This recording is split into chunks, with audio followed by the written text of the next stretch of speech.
여러분 안녕하십니까. 주말을 앞둔 3월 22일 금요일 프레스룸 라이브 시작하겠습니다. 오늘 어떤 이슈가 있는지 살펴보겠습니다. 다수의 성폭력 피의자를 변호했다는 사실이 알려져 논란이 됐던 조수진 민주당 서울 강북을 후보가 결국 자진 사퇴했습니다. 이 지역 정봉주, 조수진 두 예비후보가 잇따라 낙마하면서 민주당은 후보 등록 마감일인 오늘 안에 새 전략공천 후보를 지명해야 하는 상황에 놓였습니다. 최상병 사건 외압 의혹과 관련해 이종섭 호주대사가 어제 일시 귀국하면서 대통령실과 국민의힘은 공수처의 신속한 수사를 촉구했고 야권은 철저 수사는 물론 이 대사를 해임해야 한다고 공세를 폈습니다. 공을 넘겨받은 공수처의 결정이 주목되는데 자세히 살펴보겠습니다. 정부가 고령 인구 전용 주택이 턱없이 부족한 상황에 대응하기 위해 2015년부터 금지됐던 민간 분양형 노인 복지주택, 이른바 실버타운을 9년 만에 부활시킵니다. 올 하반기 관련 법 개정이 거치면 2028년쯤 입주가 가능할 전망입니다. 프레스룸 라이브는 1분 뒤에 돌아오겠습니다.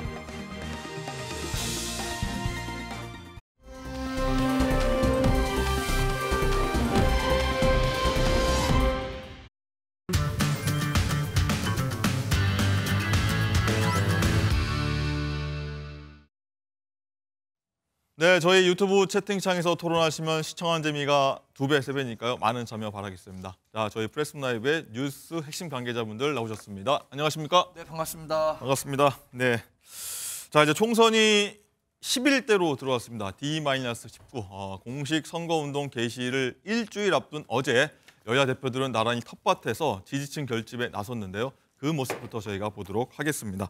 자, 장가희 기자, 먼저 여당입니다. 한동훈 비대위원장이 보수의 심장이라고 하죠. 대구, 경북, TK 지역을 찾았어요. 네, 그렇습니다. 공천 잡음과 여러 논란을 좀 수습을 하고요. 대표적인 국민의힘 강세 지역에 가서 내부 결속을 다지고 또 새를 응집하려는 전략인데요.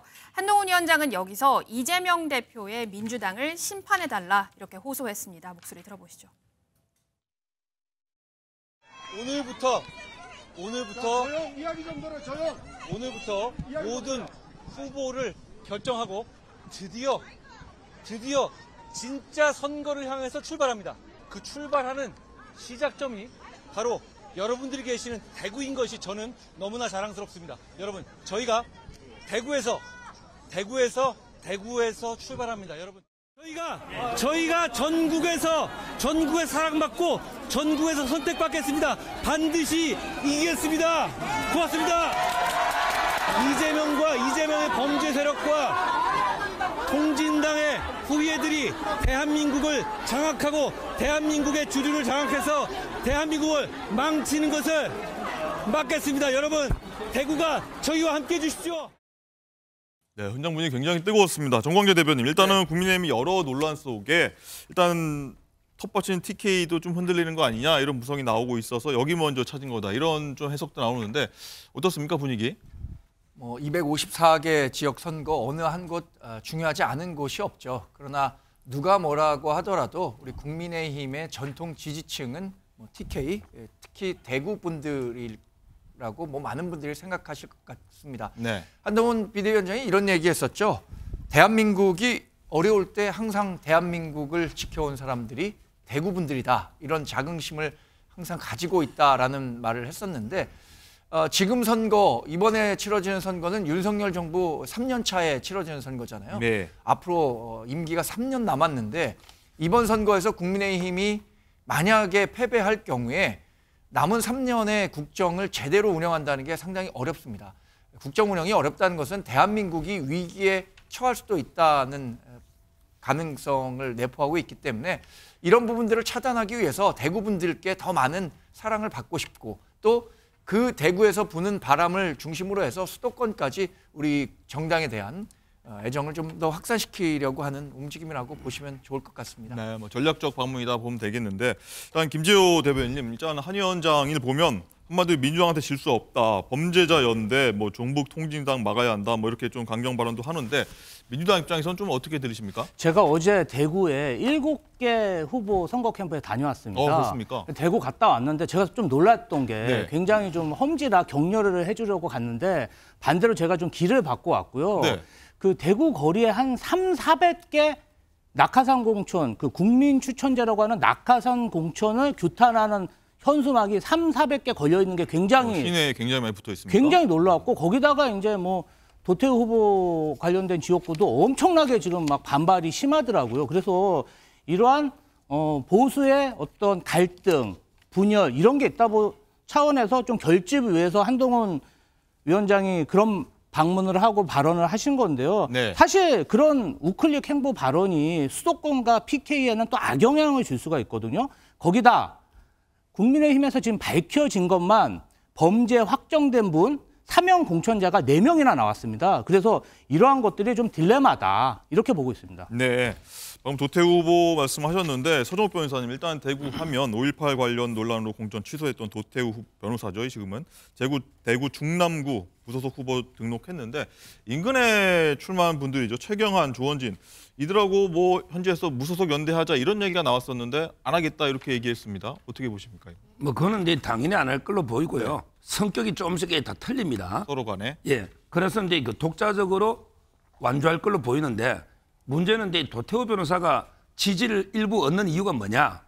바로 이제 그 5.18에 대해서 보수층에서 이제 그 반감이 좀 있는 거예요. 네. 5.18에 북한군 개입을 검증하자 이 정도 발언 가지고 이제 취소가 됐잖아요. 왜 우리는 이제 5.18 앞에만 서면 작아지는가? 거기에 대한 게 반감 때문에 지지가 있고 상대적으로 이제 그 민주당은 천안함에 대해서 북한은 소행이 아니다 의심을 하는 이런 데 그 분들도 10명 가까이 공천이 됐거든요. 그런데 왜 우리는 5.18에 이렇게 자꾸 작아지되느냐? 이것 때문에 이제 지지를 받고 있기 때문에 상당히 그 이념적으로 이제 어느 정도 지지가 있을 것 같아요. 다만 이제 그 한동훈 위원장은 복당은 없다 이렇게 말했는데 원래 이제 선거 때마다 다 복당은 없다고 했는데 또 끝나고 나면 이게 복당 안 시킨 적도 없어요. 네. 그래서 그 부분은 이제 좀 지켜봐야 된다 이런 부분입니다. 알겠습니다. 도태우 변호사 얘기한 것도 사실 보면은 어떤 박근혜 남자들하고 연결됐기 때문에 한번 여쭤본 건데 마침 어제 한동훈 위원장이 대구 유세 돌고 있을 때 이런 얘기가 나왔습니다. 다음 주에 박근혜 전 대통령 대구 자택으로 찾아뵙기로 했다. 이런 깜짝 공지를 했는데 과거 한 위원장 목소리부터 한번 들어보시죠. 비서실장께서 난을 두고 대구로 가고 계시는 거예요. 우리 집에? 아니면 혹시 이제 박근혜 대통령 이미 이 생신 선물로 저희가 제 뜻을 드디어 전달했고 덕담 듣고 왔다고 제가 보고받았습니다. 혹시 만날 계획이나 아니면 의향이 있으신지 저는 박 전 대통령 포함해서 우리 사회의 원로들로부터 많은 가르침을 받고 싶은 생각이 늘 있습니다. 네, 한동훈 위원장이 과거에 이런 얘기했었고 이번엔 처음으로 이제 박 전 대통령을 만나겠다는데 종관대 대변인 어떻게 봐야 됩니까? 이제 전통 보수층 민심 달래기 행보로 봐야 됩니까? 뭐 일각에서 이런 얘기 나옵니다. 우스갯소리로 선거의 여왕 박근혜 치트키 쓰는 거 아니냐 이런 얘기 나오는데 최근에 이제 정통 보수 세력 가운데 한동훈 비대위원장의 행보에 대해서 지나치게 집토끼는 좀 무시하는 건 아니냐라는 지적을 하는 분들도 좀 있던 걸로 압니다. 근데 우리 당에서는 민심을 반영한 상당히 유연한 정치적 행보로 한동훈 비대위원장의 이 태도를 평가하고 있지만 반대로 강성 지지층에서는 말씀드린 것처럼 지나치게 집토끼는 잡아놓은 물고기로만 생각하고 너무 홀대하는 거 아니냐라는 지적이 있었기 때문에 뭐 이런 것들을 종합적으로 평가한 행보라고 봐야 할 것 같습니다. 그리고 박근혜 전 대통령과 한동훈 비대위원장은 지난번에 탄핵 과정에서 여러 가지 좀 악연들이 있었잖아요. 네. 그리고 그런 부분들을 어떤 식으로든 이제 풀고 가야 하는 게 어쩌면 정치인 한동훈이 가진 숙제 가운데 하나라고 생각합니다. 윤석열 대통령도 박근혜 전 대통령과 상당히 뭐 악연에 있었지만 대통령 선거 과정 또 대통령 당선 이후에도 관계 개선 차원에 많은 그 공을 들였었는데 이번에 한동훈 비대위원장도 그런 측면으로 이해하시면 좋을 것 같습니다. 알겠습니다. 자, 더불어민주당 이재명 대표도 어제 텃밭인 호남의 심장부죠. 광주를 찾았습니다. 자, 총선 승리 다짐하면서 전통 지지층 마찬가지로 결집에 나섰는데 자, 먼저 이 대표 목소리 듣고 얘기 나누시죠. 이번 4월 10일은 국민이 이 나라의 주인임을 선포하는 날이 되어야 합니다. 이 5.18의 역사 자체를 부정하고 폭도로 매도하는 그 정신 나간 집단들, 반역의 집단들을 반드시 심판해 주시기를 부탁드립니다. 입틀막, 칼틀막으로 민주주의를 파괴하는 정권, 국민을 업수히 여기는 무례배 정권을 심판하는 날입니다. 권력이 뭐라고 그 아무 죄 없는 사람들을 대검으로 찌르고 곤봉으로 뒤통수를 내리치고 총으로 쏴서 죽이고 그 험한 짓을 한 정치 집단이 바로 국민의힘 전신 곧 국민의힘 아닙니까, 여러분? 네, 박성민 최고 오랜만에 나오셨는데 일단 보면 굉장히 비장한 표정부터 해서 광주를 찾아서 그런지 어떤 표현들도 그렇고 점점 수위가 높아지는 것도 좀 볼 수 있었는데 어떤가요? 지지층 결집을 위한 어떤 포석이라고 봐야 될까요? 그러니까 이미 저는 지지층은 좀 많이 결집이 돼 있다라는 생각이 있고 이번 선거 자체가 이제 윤석열 정권을 심판하는 선거다라고 제1야당으로서 굉장한 책임감을 갖고 치르는 선거거든요. 그렇기 때문에 이 연설의 내용들을 보게 되면 결국 윤석열 정부에서 그동안 자행돼 왔던 어떻게 보면 민주주의 정신에 굉장히 반하는 그런 잘못된 일들에 대해서 지적하는 내용이 대부분입니다. 실제로 이제 카이스트 졸업식에서도 그렇고 그 이전에 윤석열 대통령이 연설하러 간 곳에서도 그렇고 국정 기조를 전환해달라 또는 R&D 예산 삭감에 대해서 철회해달라 이런 부분들을 지적했다가 입이 틀어막히고 들려나가는 그런 일들이 반복되지 않았습니까? 그러니까 그렇기 때문에 소위 말해서 입틀막 정권이다, 반민주 정권이다 이런 얘기를 하고 있는 상황이에요. 그래서 이번 선거는 결국 윤석열 정권에 대한 중간 심판적인 선거이고 윤석열 정권에 대해서 제대로 국민들께서 판단해달라 이런 호소를 하는 과정에서 나오는 표현들인 것 같습니다. 네, 손정표 변호사님 그리고 이재명 대표가 최근 사퇴했죠. 황상무 전 수석 관련해서 비판 언론 획갈타로 이 부분에 대해서는 좀 패러디도 했는데 수위가 굉장히 좀 높았는데 어떻게 보셨습니까? 지금 이제 그 황상무 수석의 발언을 저는 180도 왜곡했다 봐요. 왜곡이다? 예. 황상무 수석이 이제 뭐랬냐. 옛날에는 이제 그 획갈 테러도 있었고. 80년대. 예, 옛날에는. 그리고 이제 그 세무조사도 있었고. 그 다음에 사주 구속도 있었는데 지금 윤석열 정권은 이런 이제 언론에 대해서 회유 협박 안 한다. 이게 핵심인데 오히려 이제 그 뒤에 안 한다는 걸 빼버리고 오히려 이제 그 옛날에 있었다는 그 획할 이걸 가지고 이게 마치 MBC 기자를 협박한 것처럼 이렇게 180도 사실을 왜곡한 거예요. 물론 사퇴는 했지만 따라서 이제 이걸 가지고 마치 이게 칼로 털어막았다. 이거야말로 이게 명백한 저는 가짜뉴스다. 이렇게 보이고요. 지금 이재명 대표가 이제 발언 수위가 조국 대표도 마찬가지인데 아예 그냥 노골적으로 권력 해소하겠다. 윤석열 대통령 탄핵하겠다. 그다음에 임기단축 개헌하겠다. 이게 오만의 극치입니다. 우리 옛날에 노무현 대통령 탄핵 때 역풍 기억나죠? 우리 국민은 집단지성 위대합니다. 3년이 남은 대통령을 끌어내리겠다. 탄핵하겠다. 여기에 누가 동의할까요? 저는 민주당이 이렇게 오만하게 가면 선거의 바람은 언제나게 바뀔 수 있다. 이렇게 봅니다. 네, 정광래 대변인 한마디 하시면요. 네, 저도 짧게만 부연 설명을 하자면 어제 이재명 대표가 광주에서 한 발언은 대단히 부적절했다고 생각합니다.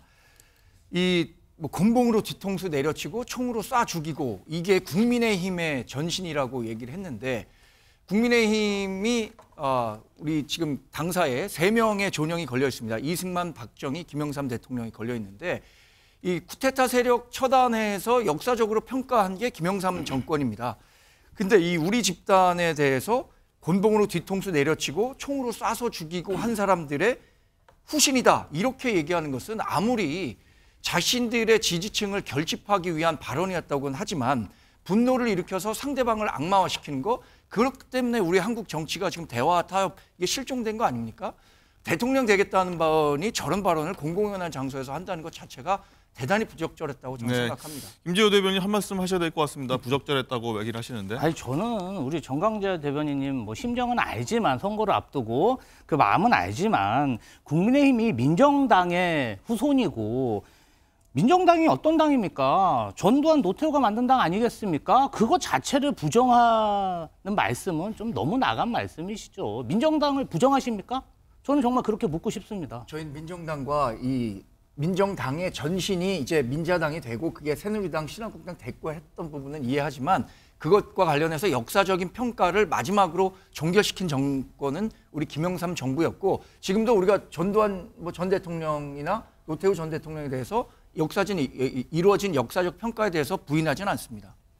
알겠습니다. 여기까지 하겠습니다. 자, 이런 가운데 민주당 지도부가 이른바 총선 낙관론 경계령을 계속해서 내리고 있는데 그 얘기도 한번 듣고 오시죠. 인천의 민심이 대한민국의 천심이다. 인천의 14석이 당선되면 200석을 우리가 당선시킬 수 있다. 과도한 의석수를 자신하거나 또는 과도한 정치적인 목표를 제시하는 이런 실제 상황을 정확하게 알지 못하고 또 국민의 눈높이에 맞지 않는 그러한 개인적 언급들이 나타나고 있습니다. 강력하게 경고합니다.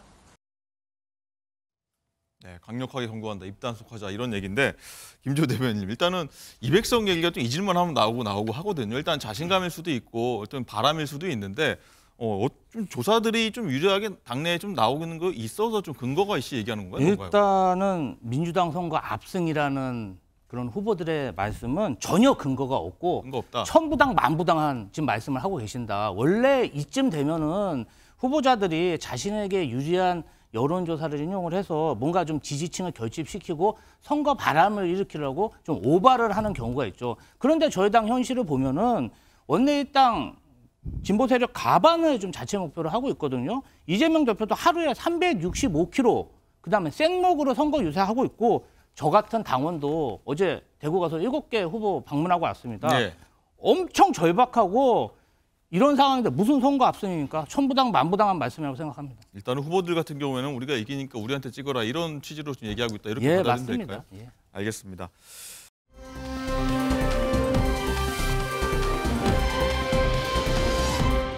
자, 그리고 말씀드렸다시피 총선이 이제 19일 앞으로 다가오면서 여야 모두 이제 선거에 좀 악영향을 끼칠까 리스크 해결에 굉장히 분주한 모습인데 우선 여당부터 한번 살펴보도록 하겠습니다.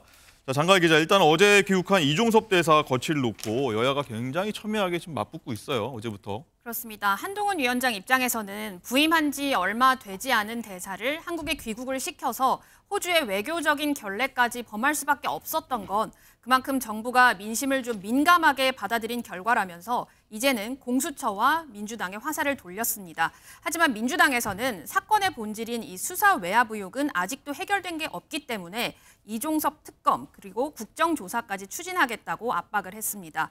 여기에 박주민 민주당 원내수석 부대표가요. 조금 전 이종섭 대사와 관련해서 윤석열 대통령과 대통령실 관계자를 허위 공문 작성 및 동행사죄 혐의로 공수처에 고발장을 접수했습니다.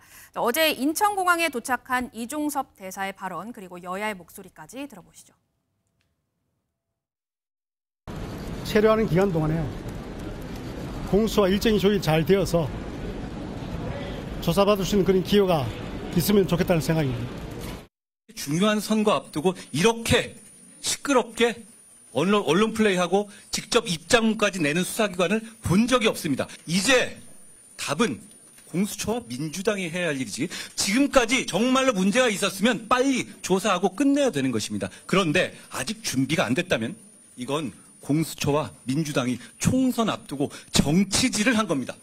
관계를 넘어서서 은폐하고 조작하고 심지어 그 책임자를 국민의 세금으로 대사에 관관을 씌워서 해외로 도피시키고 국내 회의하러 들어온 걸 마치 국민들을 위해서 한 것이냐 또 사기치고 있지 않습니까? 사안이만큼 굉장히 지금 격한 목소리 반응들 나오고 있는데 서정욱 변호사님 일단은 정치질 아니냐 이런 반응까지 나왔고 근데 공수처와 야당이 응답할 차례다 여당에서 이렇게 얘기하고 있고 또 민주당은 이제 이걸로 끝날 게 아니라 뭐 해임까지 가자 뭐 이런 얘기가 좀 너무 맞서고 있거든요. 이거 해법이 뭡니까? 아마 근데 민주당은요 처음에는 이제 이거 들어오라고 요구했죠. 네. 들어오니까 이제 그 사퇴하라고 합니다. 사퇴하면요 또 이제 구속해라 합니다. 구속하면요. 또 이게 윤석열 대통령까지 책임져야 합니다. 끝이 없어요. 여기서 이게 더 이상 국민의힘이 밀리면 안 된다. 들어서면 이게 공처가 이제 응답할 차례죠. 여기에 뭐 사퇴하라니 많이 국민의힘의 일부 주장도 저는 잘못했다. 이걸 분명히 하고요. 그다음에 저는 황당한 게 이재명 대표가 저 말하는 게 너무나 황당합니다. 자, 어떤 말이 황당할까요? 이제 보세요. 이종섭 대사는요. 공수처가 이제 소환도 안 하는데 스스로 들어와서 소환해라 수사받겠다 하잖아요. 네. 근데 이재명 대표는요. 법원에서 재판하러 오라는데도 무단으로 안 간 게 지금 몇 번입니까? 뭐가 더 나쁩니까? 공수처에 소환해가 안 가도 저는 재판 안 간 게 더 나쁘다 봐요. 피고인이 더 혐의가 크거든요. 근데 이종섭 대사는 수사받겠다고 들어왔잖아요. 근데 이재명 대표는 재판 안 받겠다고 도망가고 있어요. 판사가 오죽하면 다음에 안 오면 구속하겠다. 원래요. 2번 안 오면 원래 이재명 대표 지금 구속해야 됩니다. 일반인들은 2번 안 오면 영장합니다. 근데 이재명 대표 그때 오전에 무단 결근했죠. 재판에 골석 무단 안 넣었잖아요. 그다음에 또 무단 안 넣었잖아요. 다음에 또 안 넣으면 판사가 구인영장 하겠다 했잖아요. 아니 이렇게 철저하게 사법 질서를 무시하면서 재판에 재판도 안 가는 분이 어떻게 수사 안 받는다고 이종섭 대사를 욕합니까? 앞으로 이재명 대표는 이종섭의 이자도 꺼내면 안 된다. 본인부터 잘해라는 거예요. 네. 박성민 최고 일단은 이종섭 대사 얘기 한번 집중을 다시 해볼게요. 해법이 뭘까요? 해결 방안이 있을까요? 너무 평행선이라서 양쪽이. 아니, 대통령이 근본적으로 생각을 바꾸셔야죠. 여기에 대해서 단순히 조기 귀국했다고 끝날 문제 아니라고 생각합니다. 지금 조기 귀국도 대사직을 내려놓겠다 이런 말이라든지 이런 게 하나도 없이 그냥 회의 때문에 들어왔다라는 거잖아요. 그리고 심지어는 공수처를 거의 협박하는 수준으로 발언들을 하고 있습니다. 저는 그동안 좀 국민의힘도 생각이 있으시다면 과거 사례를 돌아보셨으면 좋겠어요. 네. 이제 민주당에서 송영길 전 대표가 프랑스에서 급거 귀국을 해서 검찰의 수사를 받으러 가겠다라고 이야기를 했을 때에도 수사기관의 피의자가 그런 식으로 일정 조율을 협박하고 얘기하는 게 말이 되냐라고 공격하셨던 게 불과 얼마 전의 일입니다. 근데 그때만 생각해 보더라도 그때는 뭐라고 했으면서 이제 와서는 이종섭 대사가 직접 귀국해서 조사를 받겠다고 하는 게 얼마나 좋은 일이냐라고 말씀을 하시는 것도 이해가 되지 않고 이 문제의 본질은 이종섭 대사가 귀국하냐 마냐의 문제가 아니라 애초에 최상병 수사 외압 사건의 핵심 피의자를 대사직에 앉혔다라는 게 문제입니다. 여기에 대해서 대통령이 정말로 국민의 눈높이를 생각하고 반성하신다면 애초에 임명을 하지 말았어야 되는 것이 맞고 임명을 했고 거기에 대해서 잘못을 인정한다고 한다면 해임을 하거나 본인이 적어도 자진 사퇴를 해야 되는 것이지 지금 뭐 사실 말도 안 되는 어떻게 보면은 회의를 급조했다라는 얘기까지 나오고 있는 상황이에요. 실제로 회의가 원래 잡혀있던 회의도 아니고 불과 이제 한 달 뒤면 정례 회의가 잡혀있는 상황에서 굳이 공관장들을 국내로 불러들여서 이렇게 회의를 하는 거 이것 자체도 이종섭을 위한 명분 만들기가 아니냐 이런 지적이 많습니다. 네. 이 상황에서 대통령이 하셔야 되는 건 이종섭 감싸기가 아니라 이종섭을 해임하는 일입니다. 임명부터 문제였고 결국은 해임이 답이다라고 일단은 의견 주셨고 김재호 대변인 일단은 국민의힘 주장이 이렇습니다. 공수처와 야당이 선거에 이용할 목적으로 정치 선동을 하고 있다. 이렇게 주장을 하고 있는데 여기에 대해서는 어떻게 생각하십니까? 저는 한동훈 위원장과 국민의힘이 단기 기억상실증이 걸렸던지 아니면 국민들 앞에 내로남불의 끝판을 보여주기로 결심한 게 아닌가 이렇게 진단하고요. 제가 조금 요거 조사를 해왔어요. 한동훈 위원장이 과거 법무부 장관 때 법업회 예외가 없어야 한다. 수사 당사자가 쇼핑하듯 수사기관을 선택 못한다. 이렇게 얘기하셨고요. 김기현 전 대표는 구속영장 비회기 청구 이재명 대표도 그 얘기를 하니까 마치 백화점 물건 쇼핑하듯이 자기 마음대로 자기에게 유리하다고 판단될 때 영장 심사를 받겠다는 것은 특권이다. 이렇게 비난하셨거든요. 그런데 갑자기 공수처가 딜리버리 서비스입니까? 갑자기 입장을 이렇게 돌변을 하시니까 저는 진짜 내로남불 아니면 단기 기억 상실증이다. 이렇게 진단하고 있습니다. 네. 대통령 말씀하신 것처럼 이 대사를 해임해야 한다는 민주당 입장 그리고 국민의힘 일부에서도 선거에 굉장히 악영향을 끼치고 있다. 그래서 물러나야 한다 의견 내비치고 있는데 어떤 분들이 얘기했는지 한번 듣고 오시죠.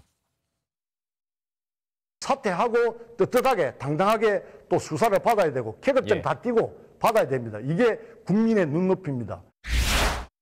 이종섭 대사 스스로가 거취 문제로 또 고민을 한다면은 뭐 스스로 고민하고 뭐 결단하는 뭐 그런 것도 가능하다고 보고 있습니다. 네, 영남 쪽에서 의원 그리고 경기에서 뛰는 의원 두 분이 이제 좀 사퇴가 좀 답이 아니냐 이렇게 얘기를 했는데 정우정 대변인도 어떻습니까? 후보들은 민심을 좀 가장 가까이서 느끼고 있는 후보들 아니겠습니까? 위기라고 느끼는 거 아니겠습니까? 지금 영남권 후보, 수도권 후보 한 분이라고 말씀하셨지만 지역을 떠나서 두 분의 공통점은 중진 의원이고 또 상당한 격전지에서 지금 직접 후보로 뛰고 있다는 점일 겁니다. 이 때문에 이 밑바닥 민심을 당이 대통령실에 정확히 좀 전달해야 할 필요가 있다라는 목소리들을 계속해서 내고 계신 거고요. 네. 저는 당연히 당내에서 여러 의견들을 제시할 수 있다고 생각합니다. 제가 뭐 당 대변인 자격이 아니라 개인 자격이라면 저도 김태호 의원이 한 그 수사를 받는 데 있어서는 계급장 떼고 떳떳하게 받는 것이 좋지 않을까라는 생각은 하고 있습니다. 다만 그것이 인사권자의 부담이 되는 방식으로, 그러니까 인사권자가 임명을 철회한다거나 이렇게 가는 것은 옳은 과정이라고 보지 않고요.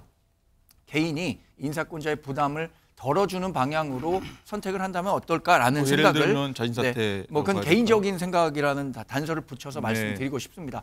다만 뭐 송영길 전 대표의 예를 들어서 뭐 이 수사를 쇼핑하듯이 한다라고 저희가 비난을 했었는데, 이거는 지난 7개월간 공수처가 하나도 수사를 하지 못한 겁니다. 그런데 이 그 호주 대사 임명되자마자 뭐 출국 금지했던 얘기하고 회비 사실 공표하고 이런 것들이 정치적으로 굉장히 오인될 수 있는 여지를 공수처 스스로 만들어내고 있는 건 아닌가라는 생각이 들고요.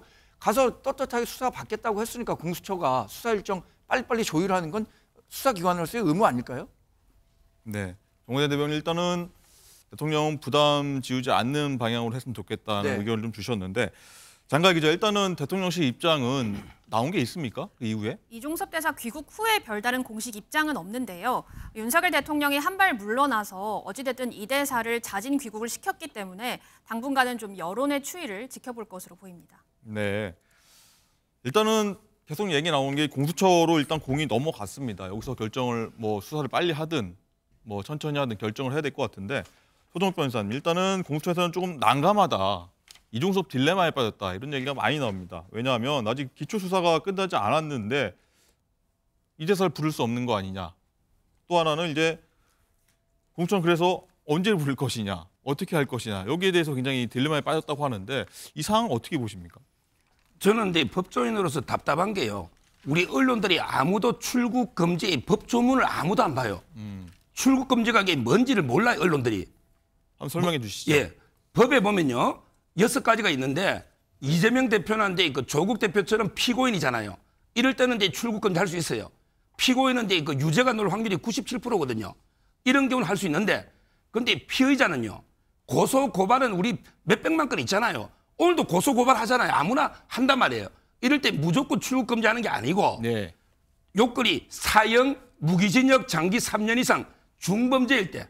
근데 이종섭 대표는 혐의가 직권남용 5년이야 가벼운 죄예요. 그런 중범죄일 때. 두 번째는 3개월 이내. 그게 출국 금지하는, 이 법조문을 아무도 기자들이 안 써요. 출입국 관리법 4조 6을 찾아보세요. 네. 법무부 령하고. 자, 그렇다면 공수처에서 기초조사를 끝내놨고 마지막으로 이종섭 장관 불러보고, 근데 불응을 한다. 이럴 경우에 출국 금지를 하는데 3개월이에요. 자, 그런데 지금 공처는 1월 달부터 해서 뭐 벌써 몇 달입니까? 그리고 고발은 작년 9월 된 거예요. 아니, 조사도 안 하고 덜컹 출국 금지부터 해놔면 그럼 이게 3개월 내에 수사 끝낼 수 있습니까? 그다음에 그렇게 사형 무기 이재명 대표나 조국 장관보다 이게 중범죄입니까? 아니잖아요. 근데 왜 이재명, 조국은 출국 금지 안 합니까? 왜 이종섭만 합니까? 그리고 이종섭 대사만 유죄 추정의 유죄입니까? 나머지는 무죄 추정이고, 왜 이종섭 대사는 무죄 추정 원칙을 말 안 하죠? 마치 이게 중범죄를 빼돌린 것처럼. 이게 말이 됩니까? 저는 법을 보면 출국 금지 요청이 안 맞고, 공수처는요 지금 그래서 이게 푸른 거 아닙니까? 나중에 필요할 때 소환해보고, 그래도 안 오면 그때 출국 금지 3개월 이내 하면 된다, 이렇게 말씀드립니다. 네, 김주호 대변인님, 일단은 난감한 상황이라고 일단 공수처에서는 입장을 밝히고 있고, 일단은 입국을 했는데 날 빨리 조사해 달라라고 일단은 이종섭 대사도 얘기를 했죠. 근데 일단 기초조사가 공수처는 준비도 안 됐다는 상황, 이 상황을 좀 어떻게 좀 해결해야 될까요? 우리 그 해임만이 답일까요? 권순일 대법관이 네. 21년도에 고발됐는데 네. 이제 압수수색됐어요. 2년 만에 압수수색됐거든요. 수사 관행이라는 게 그렇습니다. 수사기관이 준비가 돼야 수사를 하는 건데, 그냥 범죄 혐의자가 나 이때 수사받아야 되니까 이때 수사하겠다, 나 외국 나가야 돼, 이거는 정말 내로남불이다. 정말 법 체계를 무시하는, 국민 법 감정을 무시하는 행위라고 봅니다. 그 권순위를 이게 출국 금지된지 한번 확인해 보세요. 그게 맞다면 출국 금지 안 하는 게. 아니 대기하고 있는 게 맞죠. 자, 양쪽 얘기 들어봐도 사실 이게 평행선을 너무 달리고 있어갖고 쉽게 결론이 안 날 것 같아요. 근데 이게 공무상 절차를 다 밟고 출국 금지가 해제된 거잖아요. 이게 국민 정서상 뭐 또 총선을 앞둔 시점에서 적절했느냐의 여부는 물론 유권자 여러분께서 평가해 주실 거라는 생각이 들지만 지금 서정욱 변호사가 얘기한 것처럼 출국 금지라는 조치가 반드시 필요했는가, 그리고 그게 해외 도피성이었느냐, 이 범인을 해외로 도피시키기 위해서 출국 금지를 해제시켰는가와는 완전히 별개의 문제잖아요.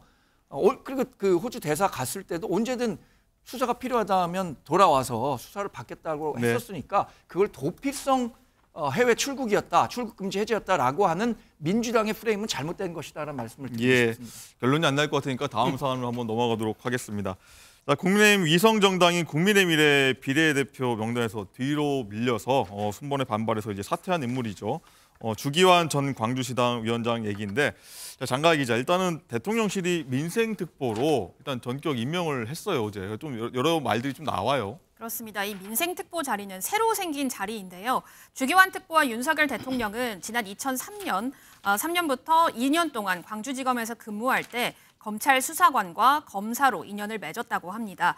주 특보는 지난 2022년에 자신과 윤 대통령의 관계는 20년간 끊어진 적이 없다. 단순히 술 한잔하는 관계가 아니라 속을 다 털어놓는 관계다라고 밝힌 바가 있습니다. 앞서 주 특보는 국민의 미래 비례 신청을 했지만 당선권 바뀐 24번을 받고 자진 사퇴를 했었죠. 이후 국민의 미래가 20일 밤 10시 호남 출신을 13번으로 올려서 다시 후보 명단을 재의결했습니다. 물론 이 명단에 주기환 특보가 있는 건 아니었지만 비례 명단이 확정되고 나서 18시간 만에 윤 대통령이 이 주기환 특보를 특보로 임명을 하게 된 겁니다. 없는 자리를 만들었다는 점에서 이 위인 설관 논란도 불거지고 있는데요. 여기에 주 특보의 아들은 대통령 대선 캠프와 인수위를 거쳐서 현재 대통령 비서실 내 부속실에서 6급 행정요원으로 근무하는 것으로 알려졌습니다. 앞서 친윤계 핵심인 이철규 의원이 비례 명단에 호남 출신이 소외됐다면서 주기환 특보를 추천한 사실을 공개하기도 했는데요. 이 목소리도 들어보시죠. 이 당직자들이 당선권 내에 배려되지 못한 부분에 대해서 이걸 좀 배려해달라. 호남권 인사 좀 배려해달라. 한동훈 위원장하고 대화를 나누실 때 특정 개인에 대해서 이야기를 나누신 건 아닙니까? 제가 주기환 위원장 말씀드렸습니다.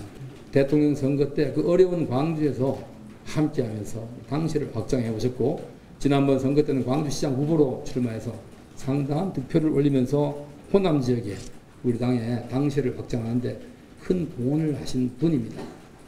그런 분을 추천하는 것이 사천입니까? 네, 주기환 특보 관련해서 많은 얘기 지금 들어보셨는데, 일단 위인설관이라는 얘기가 중간에 나왔는데 제가 뜻을 찾아보니까 사람을 위해서 벼슬자리를 만듦, 이런 뜻이라고 하는데, 정광재 대변인, 일단은 비례 명단에서 좀 후순위로 밀려서 안 될 것 같아서 일단 사퇴를, 뭐 표현이 그럼 그렇습니다만 사퇴를 했고, 바로 이제 윤 대통령이 민생특보에 임명을 했어요. 그래서 윤 대통령이 우회적으로 좀 공천에 좀 불만을 드러낸 거다. 뭐 윤한 갈등에 뭐 좀 여파가 미친 건 아니냐, 이런 해석들이 나오고 있거든요. 어떻게 봐야 됩니까? 언론의 해석은 충분히 가능한 영역이라고 생각합니다. 저도 뭐 기자 생활하면서 이런 것들에 대한 정치적 행위가 어떤 해석을 낳을 수 있을까라는 부분에 대해서도 아마 대통령실이나 뭐 당에서도 충분히 고려를 하고 있을 것 같은데, 이 주기환 광주시당 위원장 같은 경우에 좀 말씀을 드리자면 지난 대선 당시에 광주에서 국민의힘 당원 2만 명을 신규 가입시킬 정도로 대단히 그 공헌을 많이 한 분입니다. 호남 지역에서. 그리고 윤석열 대통령이 후보 시절에 보수정당 후보 최초로 호남 전체 득표율 2자릿수를 기록하는 데도 상당한 기여를 했었고, 광주시장 후보로 나서서도 어려운 여건에서 기여를 많이 했던 분인데, 우리 당원 당규에 당선권의 25%를 호남권 인사에 우선 배치한다는 내용이 있습니다. 그런데 이 부분들이 사실 이번 국민의미래 비례 공천에서 좀 간과된 부분이 있었다는 점이 지적이 된 거고, 그래서 결과적으로는 조배수 의원이 추가로 더 당선권으로 들어왔고, 당직자 출신 한 분도 추가로 선임이 됐었는데, 재조정 끝에 이런 과정들과 뭐 이 주기환 위원장의 민생특보 전체적으로 같은 맥락으로 보실 수도 있다고 생각합니다. 그런데 그보다는 대통령이 이제 민생 챙기겠다고 했잖아요. 민생 간담회 계속해서 지속했었는데 네. 이런 부분들을 좀 더 꼼꼼히 챙길 수 있는 자리가 필요했다라는 측면에 그럼 적임자가 누구냐라고 했을 때 이렇게 그 비례 공천 과정에서 배제된 분에 대한 좀 우선적인 고려를 했을 수 있다고 생각합니다. 네, 한 가지 좀 의문이 드는 건 이렇게 좀 공헌이 컸다면 비례대표 순번 앞순위로 가서 당선권에 좀 배치할 수도 있을 것 같은데 배제한 이유는 배제라고 해요. 후순위로 미루는 이유는 뭘까요? 뭐 다른 분들과의 관계가 우리가 뭐 한 20번 정도가 당선권이라고 한다면 24번 정도로 배치했었죠. 이 다른 분들과의 종합적인 고려를 했기 때문에 제가 그걸 뭐 이분을 인위적으로 배제했다, 윤석열 대통령과 가깝기 때문에 배제했다라고 판단하기는 어려울 것 같습니다. 예. 한자 성어를 이게 좀 고쳐야 될 것 같아요. 뭘까요? 좀 전에 앵커님이 위인설관, 사람을 위해서 자리 만든 게 아니고 위민설관, 민생과 국민을 위해서. 지금 대통령이 전국 돌면서 민생 토론회 하잖아요. 근데 이거 후속 조치가 필요한 거예요.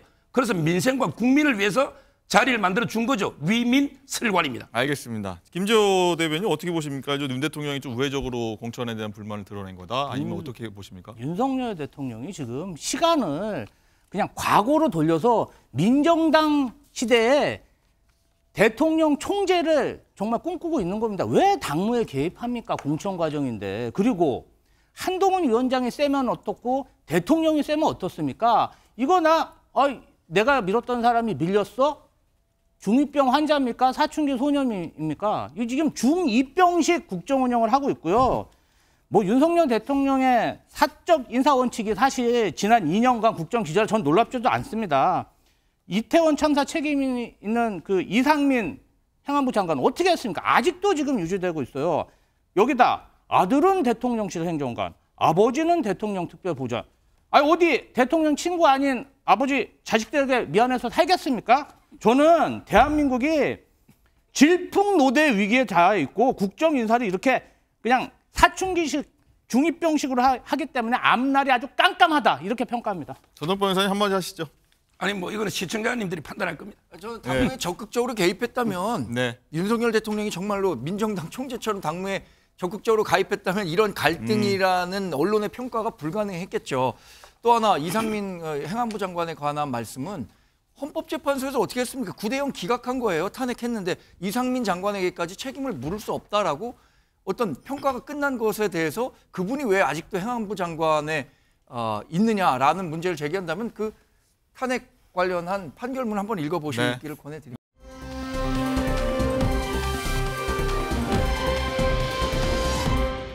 자, 민주당에도 한번 리스트가 마지막에 좀 터진 것 같은데 이 얘기 한번 나눠보도록 하겠습니다. 자, 비명 박용진 의원 꺾고서 서울 강북을 공천받은 민변 출신입니다. 조수진 변호사 과거 성범죄 변호 논란이 있었는데 장가희 기자, 조 변호사가 오늘 새벽이었습니다.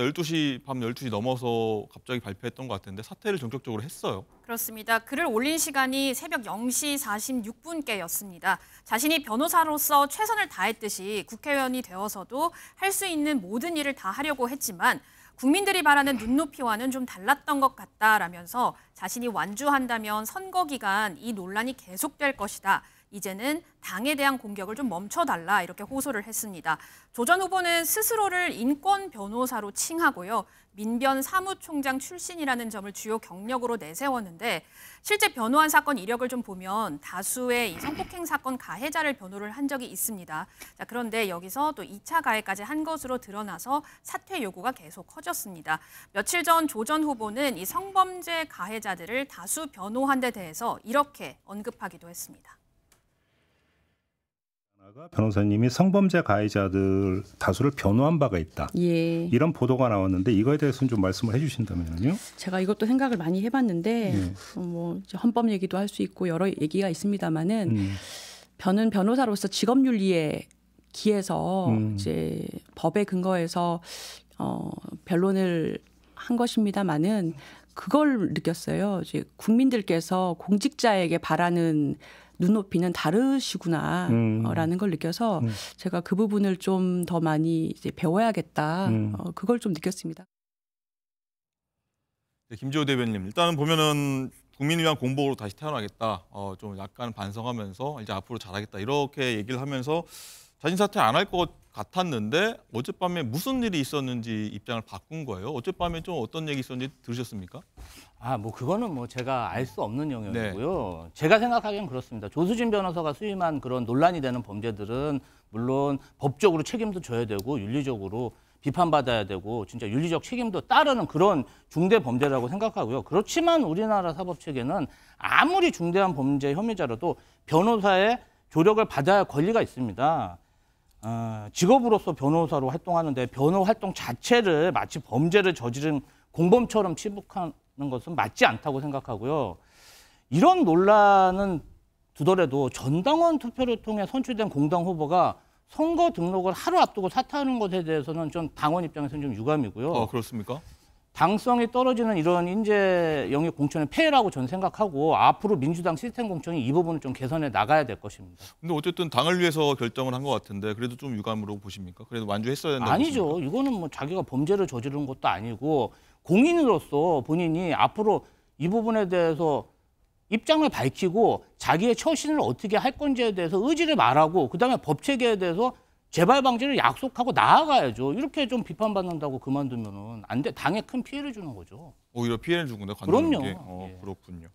박성민 최고, 더 이상 당에 대한 공격 멈춰달라. 당을 위해서 한 결정이라고 일단은 항변을 했는데 뭐 당 안팎에 굉장히 사퇴 후가 많았어요. 뭐 법조계도 그랬고 여성계까지 나서서 가서 했는데 일단 이런데 많이 좀 완주하는데 좀 부담을 느꼈던 것 같아요. 그러니까 아무래도 이제 논란이 계속해서 확산될 수 있다. 그리고 2차, 3차 논란이 계속해서 나올 수 있다. 이런 우려가 가장 컸던 것으로 보이고요. 왜냐하면 아무래도 이제 변호사로서 활동해왔던 기간이 꽤 되다 보니까 그동안에 했던 사건들 이 주목을 받을 수밖에 없는 상황이고 심지어는 특히 이제 여성계라든지 이런 쪽에서는 계속해서 입장문을 내면서 조수진 변호사가 과거 했던 발언들 그리고 과거의 변호 과정에서 사용했던 법적인 논리들이 어떻게 보면 공직자에게 요구되는 그런 윤리적인 기준과 눈높이와는 상당한 거리가 있다. 이런 점들을 지적한 거거든요. 이게 사실은 심지어 법조계에서도 문제 제기를 하고 나서다 보니까 이게 단순히 변호사로서 기능적인 역할을 수행했던 것이다라는 그 이야기에서는 더 이상 설득력을 얻기가 어렵다라고 판단한 것 같고 실제로 언론 보도들을 통해 본 소식만 보더라도 이제 당 지도부들을 향해서 아마 의원들의 많은 이야기가 있었던 것 같습니다. 특히 수도권 선거를 뛰고 있는 후보자들 입장에서는 굉장히 이런 것들이 수도권 선거에 악재가 된다, 민심이 좋지 않다 이런 우려를 여러모로 다각도로 전달한 것으로 파악을 했습니다. 그러다 보니까 아마 당 차원에서도 많은 고민이 있었고 후보자 자체도 본인의 논란이 재생산되면서 당의 전체적인 선거 판세에 영향을 줄 수 있다 이런 우려가 있었던 것 같습니다. 네. 그럼 왜 후보직에서 사퇴할 수밖에 없었는지 한번 얘기를 좀 잠시 해보려고 하는데 일단 화면 통해서 어떤 일들이 있었는지 한번 보셨을 것 같고 자, 장 기자 일단은 가해자도 일단은 다들 변호를 받을 수 있다는 전제로요. 일단 조 변호사가 성범죄 변호하는 과정에서 피해자한테 2차 가해를 가했다. 이게 일단 어제 굉장히 논란이 됐던 부분이에요. 그렇습니다. 조 전 후보가 지난해 이 초등학교 4학년 여아를 성폭행한 혐의로 1심에서 징역 10년을 선고받은 체육관 관장 A씨의 이 항소심 사건을 수임을 했는데 이 성병까지 걸린 피해 아동에 대해서 제3자와의 관계를 통해 감염됐을 수 있다라고 했습니다. 가해자가 아버지일 가능성까지 언급을 했습니다. 이거 상고심까지 갔는데요. 결국 대법원에서 징역 10년이 확정이 됐고요. 또 하나를 들어보면 30대 여성 환자를 성추행한 한의사를 변호한 적이 있습니다. 그때 이 피해자가 자신이 이제 성추행을 당할 당시에 그 자리에서 항의를 하지 않은 점은 일반적인 성추행 피해자의 모습이라고 보기 어렵다라고 조수진 전 후보가 언급을 했습니다. 이에 대해서 재판부는 피해자에게 피해자다움이라는 행동 양식이 존재한다거나 그것이 부족하다고 해서 그 피해자의 진술을 믿기 어렵다고 단정해서는 안 된다 이렇게 지적하기도 했습니다. 네. 뭐 지금 장관 기자 얘기한 대로 그래서 국민 눈높이, 일반적인 눈높이에서 조금 다르지 않냐 이런 논란이 좀 있었던 것 같은데 소정욱 변호사님 일단은 정치평론 말고 본업이 이제 변호사 입장에서 한번 질문을 드릴 텐데 일단 변호사도 일하다 보면 이럴 수 있다. 아니면 좀 이건 좀 과했다. 어떤 입장이십니까? 변호사도 이제 그 변호권의 한계라는 게 있습니다. 변호하면서 타인의 명예를 중대하게 훼손하면 안 돼요. 아무 근거도 없이 이제 아버지 아니냐 이거는 말도 안 되는 거고요. 그리고 이제 두 번째는 이제 홍보로 블로그에 함부로 올리는 게 아닙니다. 변호사는 이제 비밀 유지가 중요한 거예요. 근데 홍보에 블로그 올리면 이게 2차 가해가 안 됩니까? 이런 게 저는 문제가 있고요. 자, 여기까지는 이제 일반적인 이야기고. 자, 그러면 이제 진짜 다른 게 더 나쁜 변호하고 비교해 보자고요. 조수진하고. 뭐냐면 이제 이재명 대표입니다. 이재명 대표 조카가 37번을 칼로 찔러 모녀를 살해한 사건에서 이재명 대표는 심신미약이다. 이런 식으로 변호를 한 거죠. 다 그거 기억하실 겁니다. 조수진이 나쁜가? 이재명 대표가 나쁜가? 이제 이거 판단해 봐야죠. 조수진 변호사가 저 정도로 사퇴했다. 그럼 이게 이재명 대표는 더 심한 변론이면 사퇴해야 되는 거 아닙니까? 저는 이제 이걸 이제 국민들이 판단할 때로 봅니다. 변호사들 입장에서는 어떤 이런 수임이라고 할까요? 의뢰가 들어왔을 때 판단을 좀 고민하게 되십니까? 아니면 뭐 이 정도는 할 수 있어라고 보십니까? 뭐 저 같은 경우도 아주 심한 경우는 안 하는 경우도 있는데 예. 물론 이제 보통 변호사는 이제 뭐 다 수익을 위해서 하니까 선임을 하는데 네. 다만 이제 변호 과정에서 아무 근거 없이 타인의 명예를 훼손하거나 이러면 이제 판사도 제재합니다. 그게 문제고 보다 블로그에 홍보하는 게 문제라는 거죠. 저는 가장 큰 문제점은 조수진 변호사가 자신이 인권 변호사고 민변 사무총장을 맡고 있고 공익적인 활동을 하고 있다는 것을 강조하면서 이 많은 변호사들이 있지 않습니까? 이 사건을 꼭 조수진 변호사가 수임하지 않았어도 다른 변호사가 수임해서 그 사람들의 변호권을 보장할 수 있었음에도 불구하고 조수진 변호사가 괜히 이 사건을 받아서 무리하게 변호를 했음에도 불구하고 그럼에도 불구하고 자신은 인권 변호사라는 타이틀을 갖고 민주당의 강북을 공천장까지 받은 거 아닙니까? 그게 바로 이 내로남불과 표리부동의 상징 아닌가요? 이 때문에 이 국민 여론이 악화돼서 결국에는 떠밀리듯 사퇴한 거 아닌가라는 생각을 하게 됩니다. 무리한 변론이다. 일단 일치된 말씀 하시고 계시고 일단 박성민 최고 어떻게 보십니까? 조 변호사 홍보 블로그 아까 서정욱 변호사님 말씀하셨지만 성폭력 가해자가 강간 통념을 활용할 수 있다. 관광 통념이 보니까 여성이 거절했더라도 실제로는 관계를 원하지 않는 경우가 많다고 생각하는 통념인데 이거를 좀 홍보를 했다고 하는데 좀 적절했다고 보십니까? 부적절했다고 보십니까? 뭐 아무래도 이제 변호사로서의 이제 직업을 수행하는 과정에서 이제 본인이 어떤 케이스에서 승소를 했고 어떤 사건까지도 내가 이길 수 있다 이런 점들을 강조하려다 보니까 일종의 자기 PR의 수단으로 이런 이야기들을 게재했던 것으로 보이는데 사실 이런 글들은 당연히 문제가 될 수밖에 없죠. 왜냐하면 이 강간 통념이라고 하는 것이 결국에 쉽게 말씀드리면 여성의 노는 노가 아니다 이런 거잖아요. 사실 이런 잘못된 인식이 사회에 굉장히 만연해 있었고 이것을 바꾸기 위해 그동안 수많은 노력이 있었기 때문에 단순히 이제 변호사로서 의뢰인과 1대1로 상담하면서 하는 얘기가 나왔다면 모르겠지만 네. 사실 이런 글을 공개적으로 블로그에 게재했다고 한다면 공직 후보자로 나섰을 땐 당연히 검증의 대상 위에 놓일 수밖에 없다 이런 말씀을 드리겠습니다. 네. 김조 대변인 그리고 여기다가 임금체불 사업주 그리고 보이스피싱 가해자 번호 논란까지 더해졌어요. 일단 당 내에서 보면은 민주당의 후보가 가치에 좀 맞느냐 뭐 이런 좀 의문 지적이 나올 수 있었을 부분이기도 해요. 조 변호사가 어떤 이런 거를 입법화하겠다는 게 아니잖아요. 네. 이걸 지지하고 자기가 변호사로서 그 어떤 의뢰인에 대해서 최선을 다하려고 노력한 부분이고 물론 위법은 아니지만 비판받을 영역이라고 봅니다. 공인이기 때문에. 다만 저는 국민의힘에서 그런 말할 자격이 있나 이렇게 생각해요.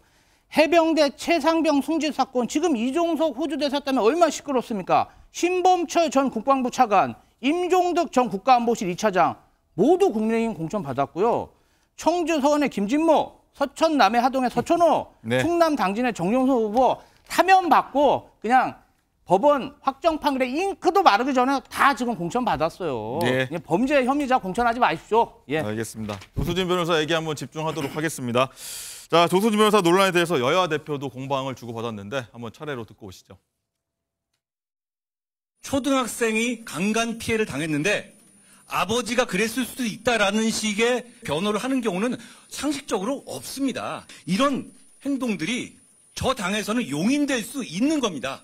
이재명 대표가 자기 조카가 잔인하게 자기 사귀던 사람의 가족을 죽였던 사안에 대해서 데이트 폭력이라고 말하고 그걸 변호했던 사람입니다. 이분 조수진 씨 하나가 특이한 게 아니라 이런 생각을 가지고 있는 사람들인 겁니다. 국민들께서 판단하실 겁니다. 그리고 국민의힘 후보들 지금 내일 해결하는 후보 많지 않습니까? 부동산 투기를 잘해야 거기는 인정받는 것 같아요. 부동산 투기꾼 또 막말 잘하는 사람들 특히 유난히 많은 후보가 이 대한민국 국민인가 의심스러운 사람이 많습니다. 네, 여야 대표 목소리 들으셨고 이제 중요한 거는 관심은 조수진 변호사가 사퇴해서 서울 강북을 다음 후보가 누가 될 것이냐인데 뭐 일각에서는 이런 관심도 많이 갖습니다. 두 번이나 경선 떨어졌던 박용진 의원이 이제 살아날 수 있는 거 아니냐, 공천 받아야 되는 거 아니냐 이런 얘기들 많이 나오는데 안규백 민주당 전략공관위원장 목소리로 한번 확인해 보시죠. 이제는 정말 선택의 여지가 없이 우리가 희배를 기울여야 되는데 이미 경선에서 두 번의 기회를 준 후보한테 다시 세 번의 후보를 준 기회는 한 번도 없었거든요. 네, 그런 차원에서 접근해서 봤을 때도 일반적으로 주는 경우는 드물다 이렇게 말씀드릴 수 있습니다. 경선에서 그 후보자가 어떤 특별한 하자가 있거나 그런 경우에는 여러 가지 조건을 가지고서 고려를 해볼 사항인데 이 사항에 대해서는 차전자 승계는 거의 없습니다. 전략공천만 가능합니다. 김재호 대변인, 일단은 차점자 승계 안 돼서 박용진 의원은 안 된다. 세 번이나 기회 줄 수 없다는 입장인데 안 되는 겁니까? 일반인들은 좀 관심을 많이 갖고 있어요. 지금 이제 물리적으로 오늘까지 후보 등록을 해야 되는데 오늘 오후까지죠? 예. 그래서 저는 박용진 후보가 공천받을 가능성도 50%, 다른 어떤 개혁적인 후보가 공천받을 확률도 50%라고 반반이다. 반반이라 이렇게 보고요. 어떤 현재 서울시 총선 판세하고 전국 총선 판세를 냉철하게 판단해서 지지층 결집이 중요하냐, 또 그런 물리적인 그런 선거 사무가 중요하냐, 그다음에 지역 구민들하고 관계를 고려한다면 50대 50입니다. 다만 이제 박용진 후보가 좀 의원 평가 두 번의 경선 결과에서 좀 뭔가 좀 선당후사하거나 뭔가 좀 공천에 승복하는 모습을 보였으면 지지층 비토가 이렇게까지 심하지 않을 텐데 너무 심하게 공격을 하다 보니까 지금 지지자 비토가 심한 상황이거든요. 그래서 지도부로서는 굉장히 큰 고민을 안고 있다 이렇게 보시면 됩니다. 네, 서정욱 변호사님. 저는 이제 박용진 의원은 거의 0%라 봅니다. 가능성 없습니까? 예. 왜냐하면 이제까지 무리하게 룰을 바꿔가면서 계속 무리하게 박용진 자르기를 했는데 이제 와서 이게 그냥 내리꼽는다 이게 말이 안 되는 거고요. 아마 이제 이거 한민수 대변인이나 계속 이제 조상호 변호사 거론되는데 지난번 경선 때 한번. 그런데 그렇죠? 저는 조 변호사도 어렵다 봐요. 왜 그러냐면 이게 대장동 변호사 같은 5명인데 또 대장동 변호사냐? 그리고 이제 검천에 졌잖아요. 이건 말이 안 되죠. 한민수 변호사가 이제 좀 가능성이 있어 보이고 그다음에 의외 인물이 놓을 수가 있는데 문제는 이번에 또 공천했는데 만약에 엄청난 게 또 터져가지고 선거에 악영 주면 그때 어떡할 겁니까? 원래대로라면요 이 정도면 이게 무공천하는 게 맞는 거예요. 무공천이 맞다. 이 정도 이게 그렇잖아요. 두 번이나 지금 사고를 했으면 당일날 또 공천했다가 더 큰 문제가 있으면 어떡할 겁니까? 박성민 최고 어떻게 보십니까? 이제 친명 인사 공천할 경우 좀 우려된다. 그래서 아마 안 할 거다라는 의견도 주셨는데 어떤 게 좀 맞다고 보십니까? 다 이거 전망이자 추측으로 갈 수밖에 없습니다. 사실 지금은 진짜 50대 50이라는 말씀에 저도 동의를 하는 게요. 뭐 단정할 수도 없는 상황이고 그렇다고 무조건 박용진 의원이 될 것이다 이렇게 보기도 어려운 상황인 것 같습니다. 왜냐하면 사실 만약에 박용진 의원에 대한 가능성이 매우 높은 상황이었다고 한다면 안규백 위원장께서 아침 방송에서 저렇게 말씀하시지는 않았을 것이다 이런 고민이 있는데 다만 이제 물리적으로 시간 자체가 너무나 얼마 남지 않았고 그동안 강북을이라는 지역에서 가까운 기반이 있는 후보를 공천하지 않는 것이 과연 전체적인 판세에 좋은 것이냐 이런 전략적 고민도 분명히 혼재되어 있을 것이다. 저는 그런 생각을 하기 때문에 뭐 제3의 인물이 나올 수도 있겠지만 박용진 의원을 공천할 가능성도 있고 또 한편으로는 박용진 의원이 아니더라도 또 다른 사람까지도 연장선상에 놓고 고민할 것이다. 이런 생각이 듭니다. 네. 정광대 대변인 쭉 웃으시고 계신데 전망해 보시죠. 들어보니까 공교롭게도 민주당 쪽에 두 분은 박용진 의원이 공천 받을 확률을 반반이다. 50%로 굉장히 높게 잡고 있는 것 같고 저나 서정욱 변호사는 박용진 의원이 공천 받을 가능성은 거의 없다라고 보고 있는 것 같습니다. 그 이유는 뭐 서정욱 변호사가 설명한 것과 같습니다. 이재명 대표가 이재명의 민주당을 만들기 위해서 가장 자신의 잠재적 라이벌이 될 수도 있는 사람들에 대해서 굉장히 비토했던 거 아닙니까? 뭐 전해철 의원이나 박용진 의원 두 분 대표적이잖아요. 그런데 이 상황에서 시간이 없고 뭐 물리적으로 쫓긴다고 해서 박용진 의원에게 공천장을 주겠다라고 생각하기는 그동안의 민주당이 보여왔던 행태와는 완전히 결이 다르기 때문에 상상하기 어려울 것 같고요. 아마 뭐 박용진 의원을 제외한 제3의 인물 어떤 그게 굉장히 친명색채가 강한 사람이 된다면 또 그건 역시 부담이 되겠지만 박용진 의원이 될 가능성은 낮다고 봅니다. 낮다. 일단은 이재명 대표가 후보자 이제 의결 권한을 가졌는데 뭐 지금 얘기 들어보면은 꼭 박용진은 안 돼. 이런 얘기는 아닌 것 같거든요. 그 저희가 관련 목소리 한번 준비해봤습니다. 차좀 줄 수 있는 거 아니냐 그랬다고 그러네요. 그 회의에서. 제 생각에는 그럼에도 불구하고 참 이 어려운 룰의 조건에도 불구하고 끝까지 어떤 당을 위해서 자기가 이 경선에 끝까지 참여하겠다 이런 모습을 보면 난 박용진 의원이 정말 대단히 고맙습니다. 네, 김지호 대변인한테 한 번 더 여쭤봐야 될 것 같아요. 일단은 이재명 대표도 예전에 박용진 의원한테 승계를 경선 떨어졌을 때 한번 다시 경선 시작됐을 때 줄 수 있는 거 아니냐 의견을 개진했다고 합니다. 아예 아니라는 건 아닙니다. 어떻게 보십니까? 이재명 대표 생각은 좀 어떤지 측근이지 않습니까? 제가 뭐 당 사무에 네. 그렇게 공천 사무에 관여를 하면은 비선이기 때문에 네, 그런 일은 전혀 없고요. 제가 알고 있는 이재명 대표는 굉장히 데이터를 굉장히 중요하게 생각합니다. 데이터를 본다. 그다음에 전체 서울시 판세, 그다음에 전국 판세를 보고 냉정하게 판단하는 거거든요. 사실 이 부분은 어떤 지도자, 그다음에 당 대표로서 결단해야 되는 부분이기 때문에 정말 모든 가능성을 다 염두에 두고 총선 승리 이거 하나만 보고 계시거든요. 그래서 아마 그렇게 판단하고 결단하실 거다 이렇게 보고 있습니다. 네, 표정 변호사님. 지금 이제 그 차점자 승계가요 완전히 뭐 고무줄입니다. 예를 들어 이제 순천에 있죠, 전라도. 거기는 이제 김문수 특보는 승계했습니다. 그리고 이제 그 김동아 변호사도 서대문에서 4등에서 승계했어요. 근데 나머지는 또 승계 안 하고 이 말은 게 친명이면 차점자 승계, 비명이면 안 하는 이 무슨 이게 고무줄 공천이냐?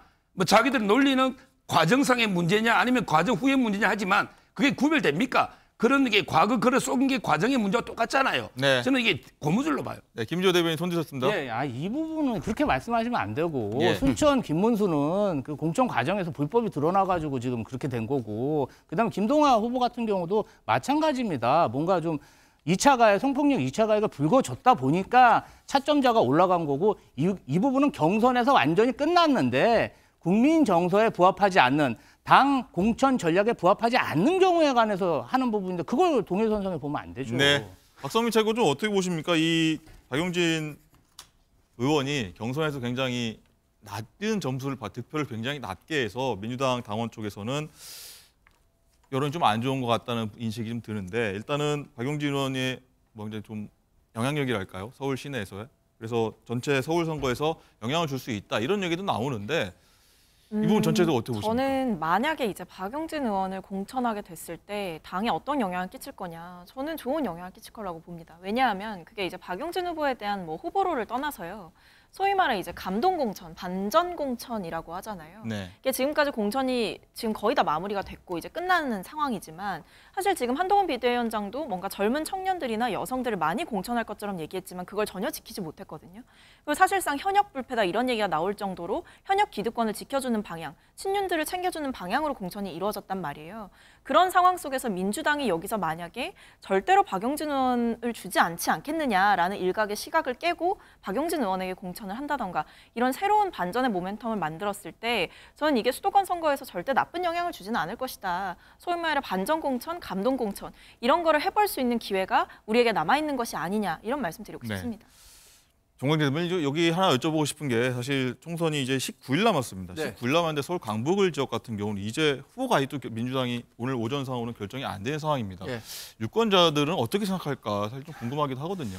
저도 이번에 강북을 유권자 여러분들께서 네. 좀 많은 그 고민을 하신 끝에 투표장에 가셨으면 하는 바람을 갖고 있습니다. 누가 돼도 민주당 후보자라면 민주당 후보 찍겠다라는 생각은 건전한 민주주의 발전을 저해할 수 있다고 생각합니다. 알겠습니다.